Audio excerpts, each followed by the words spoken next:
that for that matter. And if you're just joining us right now, just right before the break, he was telling us about this particular highlight in his story around the time he disappeared in 2019, and he just gave us that perspective of, you know, taking in a lot.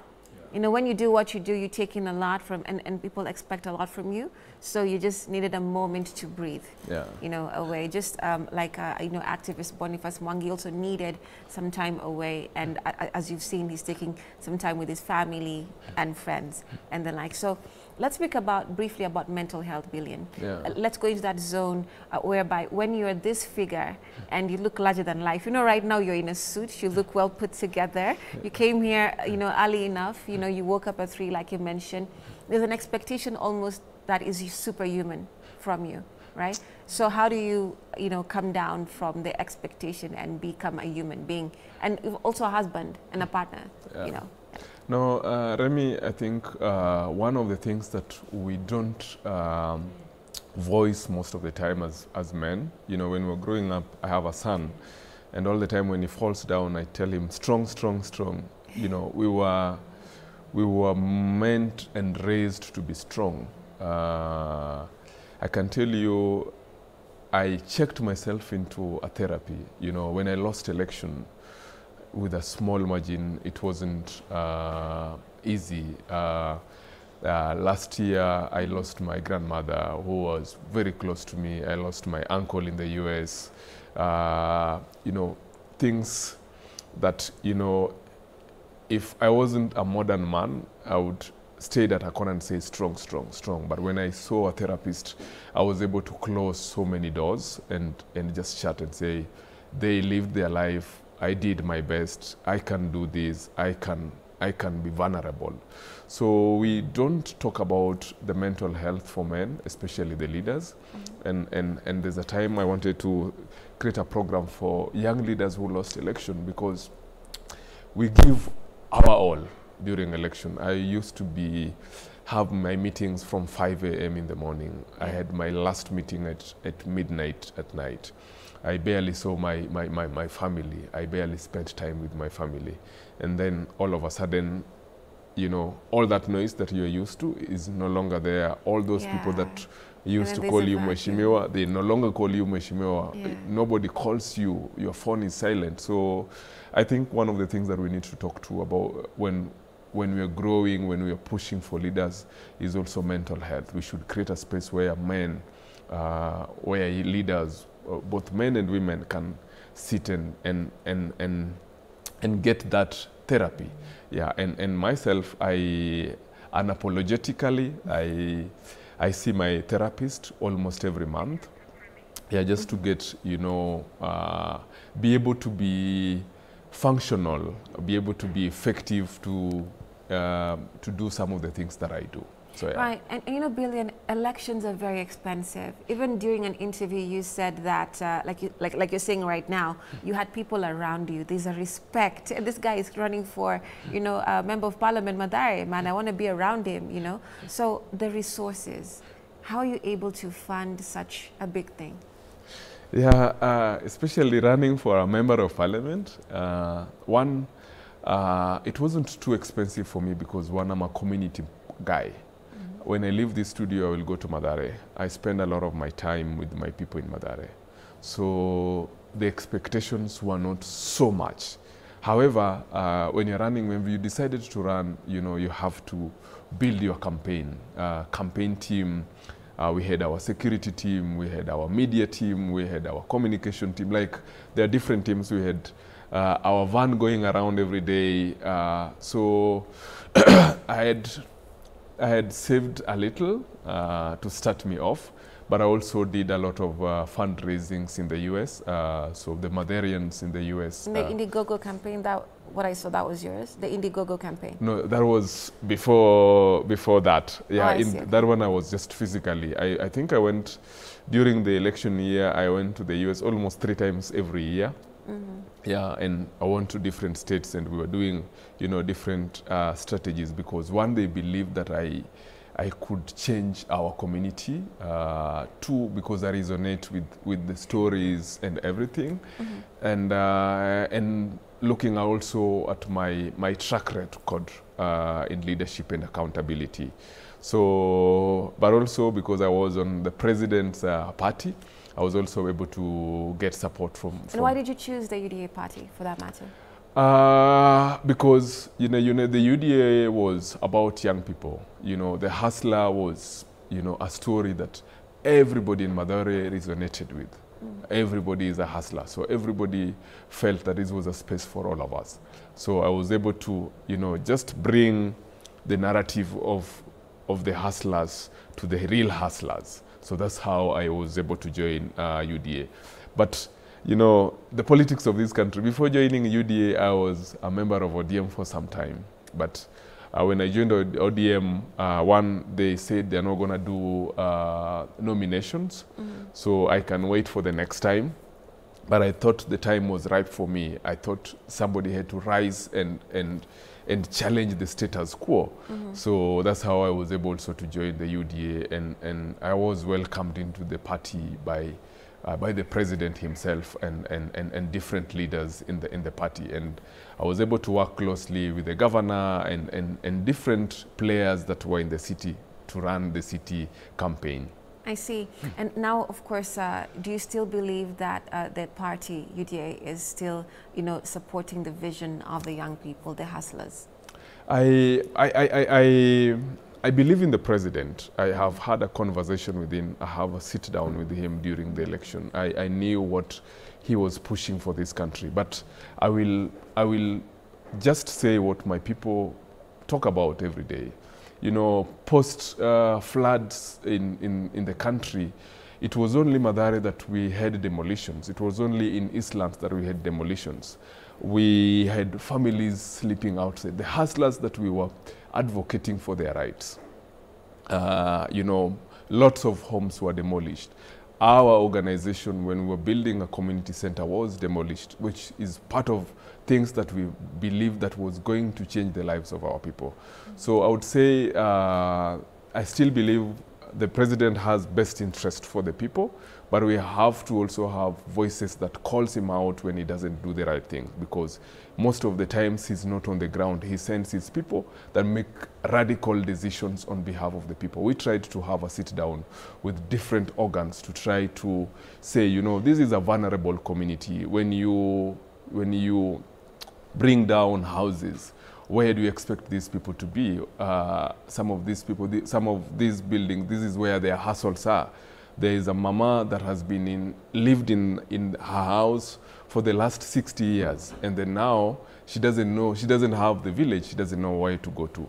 So for me, like I said, I strongly believe that he has best interest for this country, but I also call him out. I call out the governor when these things happens in his county and he doesn't do anything about it. We have instances where the governor is also chased away, when particular things happen by the residents of the area, So maybe you can speak on that and your take on the recent protests and the abductions that happened during that time. And of course, we're still having some few people missing to date.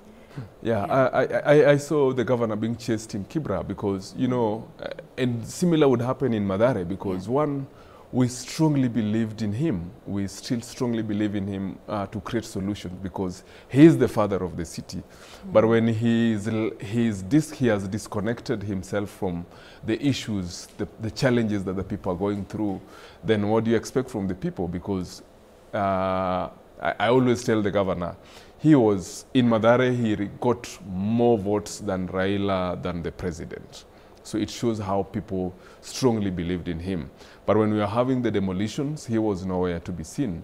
When we were having the floods, when other areas were, when people were being airlifted, we lost a lot of lives in Mathare. But did he attend even one burial for the people of Mathare that died during the floods? No. So these are some of the things that, angers people, because when we strongly believe in you, when we believe that you can create solutions, but you take time to create solutions, and you play politics with everything. You want to make popular decisions all the time, even when people are going through a particular thing. About the Gen Z demonstrations, I think we were at a point where we needed to hold our leaders accountable. You know, when we were growing up, you know, leaders who are no-go zone. Yeah, when the MP says, this is what I will do, you don't question that. But we've had now a generation that are questioning everything because, you know, they have their own media, they have their own spaces, they have their own language. And I like that we are holding our leaders accountable, especially now that we don't have an opposition, a strong opposition, who will stand for the people of Mathare or the people of Kibra. So it's great that, you know, the people have created a platform where they can say, this is our voice, this is what we believe in, this is wrong, this is right. So holding our leaders accountable is a nice thing. I just didn't like the last part of it when it became so violent, because, you know, it was a strong movement when everybody was free to go to the streets and air their voices without the violence. But when it got saturated with the violence, it misdirected now the ideas, the agendas of the demonstration. And it's unfortunate. You know, my friend Bob Njagi from Kitengela has been missing for the last 2 weeks. I remember him when he was one of strong ODM members, strong youth leaders. And I believe when he went to the streets, what he has been pushing for, not for himself, but for the coming generation, because we can't keep living the same life and being comfortable. The Gen Zs have made all of us uncomfortable. So he was on the front line to try to, you know, mobilize young people to try to voice out their voices. And it is unfortunate that, you know, people like him have been abducted and their families, their friends don't know where they are. It's so wrong. I think we are a free country. We are supposed to be in a space where you are free to say when it's wrong, it's wrong. When it's right, it's right. And we don't have to sugarcoat anything. I see. You know, every time we have protests, leave alone what we've just experienced recently, the Gen Z protest, we always have the informal settlements getting affected. You know, we have the abductions, the extrajudicial killings, which are still, you know, quite in question to date, right? There's still reports coming out. We had the other day the president saying that, you know, he didn't have information, you know, on the same, and then of course he was given the statistics of, you know, the number of people missing, the number of deaths and the like, right? So we still have that happening despite the fact that it may not be always the front aspect of the news, right? So you having seen what kind of, you know, discrimination or, you know, aspects like that happen in informal settlements, why do you think that is always the matter? There's an aspect of victimization, which even activists like yourself always talk about. Why do you think that is so every other time? It's unfortunate. You know, I gave the comparison between during the floods. If you look at the Nairobi River, if you look at Mathare River, it passes through so many posh areas. And when they were doing demolitions, they only targeted Mathare and the Eastlands. If you go to Runda, there were homes that were, even to date, are still submerged. But what did the government do? It's because they are rich people, because they know their rights more. Those who were pushed to the limit were people from the informal settlements. And that has been the circle. And that's why we strongly come out, even when we are within those political circles. I think one of the things that, you know, our people expect from us is to be able to be the voice of the voiceless. And that's why, yeah, we've seen the abductions happening in most informal centers, settlements, because there's a population, a huge population, which the government or the leaders expect just to be the voting robots. When we try to air our grievances, when we try to talk about, you know, extrajudicial killings, when we try to, you know, highlight the plights of those people, you are seen as an inciter. Why? Because those are serious voting blocks. So it's been so unfortunate. We lose young people every day, and somebody has to stand up so that we're able to reverse that, so that we're able to see young people live their full life not because nobody talked on their behalf. So yeah, it's quite unfortunate. Right. Now, for someone who, now you having grown up in Mathare and you've seen the discrepancies and the whole aspect of corruption, and you also put in your case about, you know, your election being mishandled. You and a couple of other people, you know, Bahati and the like at that time. You know, what was your biggest lesson out of, you know, competing and being part of such a race in such a contested, you know, area? And then now from that time to this moment, has anything changed so far? Anything that you've seen, you know, different? You know, I joke about this. I say, you know, the elections are won on the last day, on the final day.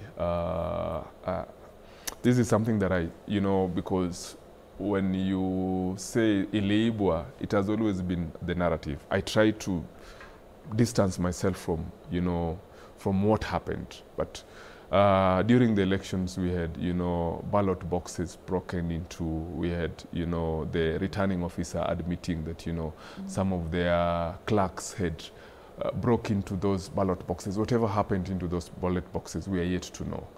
And it makes me question a lot of things when it comes to election, because it looks like we only stage manage the decisions that have already been made. Because if we wanted to go to court because of what happened in Mathare, the plight of, you know, even if it never made a difference, I would have been satisfied by losing, knowing that, you know, I cleanly, the loss was clean. But when there are things happen, then you start questioning yourself. One of the lessons that I learned from that was the money aspect, because, you know, when I had my agents, by lunchtime, there are polling centers that my agents had decided that wao wamechoka na kazi, wameenda nyumbani, despite paying deposit the retainer that they needed as agents. So that was one. And two, you know, I was beaten at the tallying center. The police blocked the gate of the tallying center. We had to forcefully get into the tallying center because I don't know whatever was happening behind the scenes. So there are big lessons that we learn, and sometimes I pity when I see a lot of young people saying, you know, the Gen Z's next itakuwa election. I tell those that I can talk to that it's more than just having your vote and going to vote or deciding to vote. There's more into that. There's more that they need to learn that happens when you get into now the political space. There's just a lot that happens. I see. Yeah. But would you do it again in 2027? Would you I still strongly believe that there's a lot that I can do for my community in terms of the network that I have, in terms of the ideas that I have that I believe can transform our community.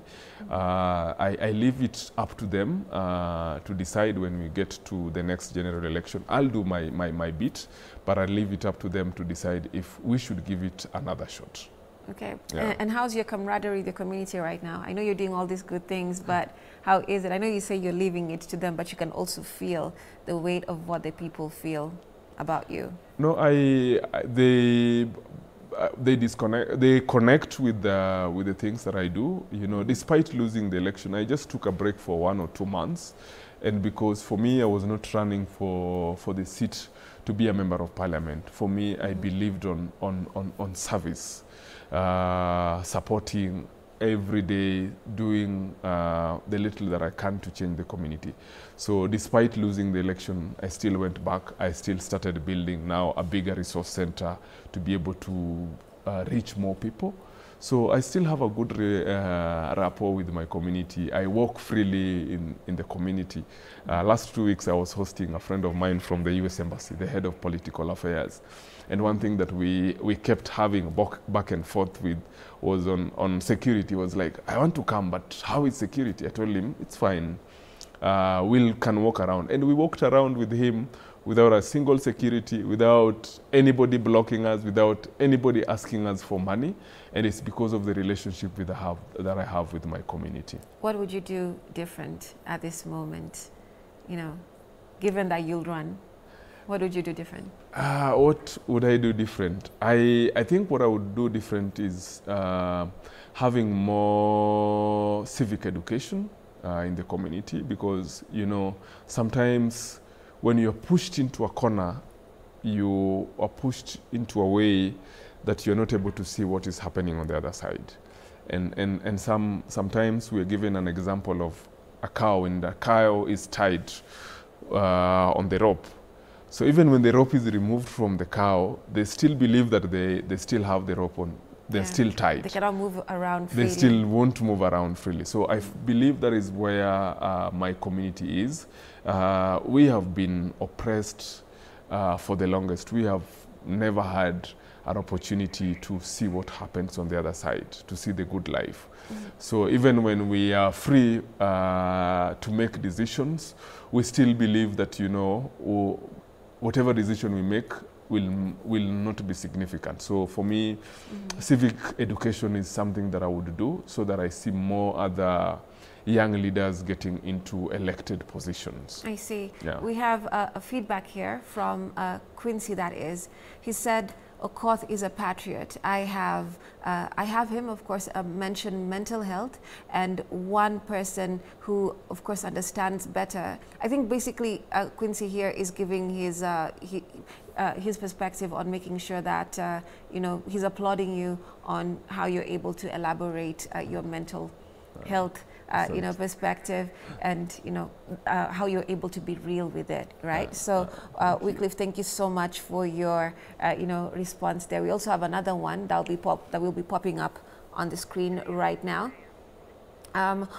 Right, so that is Wycliffe Omondi here saying, Honorable from Mathare, rather, Billion is my role model because of what he has been doing for us in Mathare, educating needy children in Mathare, of course, supporting talents, mentoring young leaders like me. Thank you so much, Quincy. Yeah. And also, you have your Future Uchi initiative. You'll tell us a bit about that before we end. Nguhi here says, hello, Mr. Okoth, congratulations. Keep up the good work. I'm Nguhi from Limuru, a community leader in Limuru. You are so refreshing and brilliant. Oh, thank you. Yeah, so there you go. Yeah. Yeah, so as we wind up, you can tell us about your Future Uchi initiative and just your last words to basically, you know, anyone who's hearing you wants to be like you and is inspired by you. I will start by big upping Wycliffe Omondi is one of the young leaders from Mathare. He also vied as a member of County Assembly. Yeah, and we equally lost. Yeah, and keep pushing. Yeah, Future Uchi. Right now, I've been doing the Future Uchi campaign since 2016. I have done over 10,000 uniforms across the country. As we speak, yesterday I was in Mathare because there's a rescue center somewhere in Narok that rescue girls, and they didn't have uniforms, so they reached out to us. I reached out to one of my friends who is supporting. We are giving all the 23 girls the school uniforms, plus shoes, plus bags, so it's a whole package. Early this year, we partnered with Kenya Power and Lighting. We gave 600 uniforms to Mathare, Korogocho, and Ruiru. We are planning also to partner again. We'll be going to Kwale maybe in January with Kenya Power again. But for me, you know, seeing students not being able to stand in class to answer questions because they have torches, it haunts me a lot. And I believe before I die, I want to give out 1 million uniforms. That is, you know, after that, now I am free to leave the world. So we work with community tailors, so from those areas to give uniforms.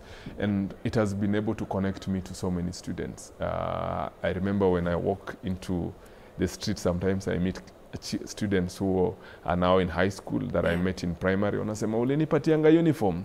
So it's just so refreshing to, and it helps restore their confidence and self-esteem when in school.